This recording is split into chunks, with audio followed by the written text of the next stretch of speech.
ভাইয়েরা ও বোনেরা, আজ আমরা কথা বলবো এমন একটি বাস্তবতা নিয়ে যা থেকে পৃথিবীর কেউ পালাতে পারবে না।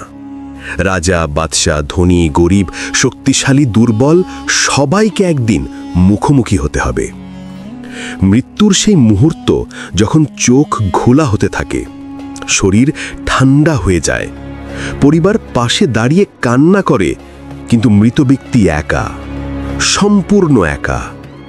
রসূল সাল্লাল্লাহু আলাইহি ওয়াসাল্লাম বলেছেন, মৃত্যুর কষ্ট তলোয়ারের আঘাতের মতো কঠিন। আরেক হাদিসে মৃত্যুর কষ্টে প্রতিটি শিরা আলাদা হয়ে যায়। ভাবুন, যেন পুরো দেহকে কেউ টেনে টেনে ছিঁড়ে ফেলছে, যেন হাড়ের মাঝখান দিয়ে আগুন চলাচল করছে। ডাক্তার বললেন শেষ মুহূর্ত। মা কান্না করছে, স্ত্রী চিৎকার করছে, সন্তান হাত ধরে বলছে, আব্বু ফিরে আসেন।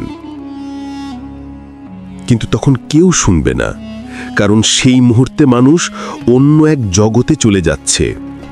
ধীরে ধীরে হাত পা ঠান্ডা, ঠোঁট নীল, চোখ ওপরে উঠে যাচ্ছে, এবং তখনই আসবে মালাকুল মউত, মৃত্যুর ফেরেশতা। হাদিসে এসেছে, মুমিনের রূহ বের হয় যেমনভাবে পানি কলসি থেকে ঢেলে বের হয়, নরমভাবে। এই মুহূর্তে মুমিন দেখে জান্নাতের দরজা, আলো, ফেরেশতাদের হাসি মুখ। ফেরেশতারা বলে, ভয় পেও না, দুঃখ করো না, জান্নাত তোমার অপেক্ষায়। তার মুখের শেষ কথা আল্লাহ, এবং সে হাসি মুখে পৃথিবী থেকে চলে যায়।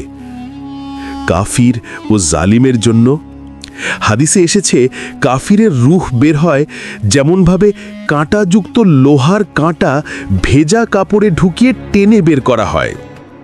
অর্থাৎ যন্ত্রণা, যন্ত্রণা, যন্ত্রণা। তিনি চিৎকার করেন, মুখ বিকৃত হয়, চোখ বের হয়ে আসে, শরীর কাঁপে। ফেরেশতারা বলে, আজ তোমার জন্য শুধু শাস্তি। মানুষকে মাটিতে নামানো হলো, সবাই ফিরে গেল। মাটি চাপা, অন্ধকার, নীরবতা। রসূল সাল্লাল্লাহু আলাইহি ওয়াসাল্লাম বলেছেন, কবর প্রথম রাত সবচেয়ে কঠিন। ধনী লোক বলবে, আমার ব্যাংক ব্যালেন্স কোথায়? শক্তিশালী বলবে, আমার ক্ষমতা কোথায়? অপরাধী বলবে, আরেকটু সময় দিলে তওবা করতাম। কিন্তু আর সময় নেই। আজ তুমি শক্তিশালী, কাল তুমি একটা নাম হয়ে যাবে। আজ তুমি দৌড়াতে পারো, কাল সবাই তোমাকে কাঁধে করে নিয়ে যাবে। আজ তুমি হাসো, কাল মানুষ তোমার জন্য কাঁদবে। কিন্তু প্রশ্ন, তুমি কি প্রস্তুত?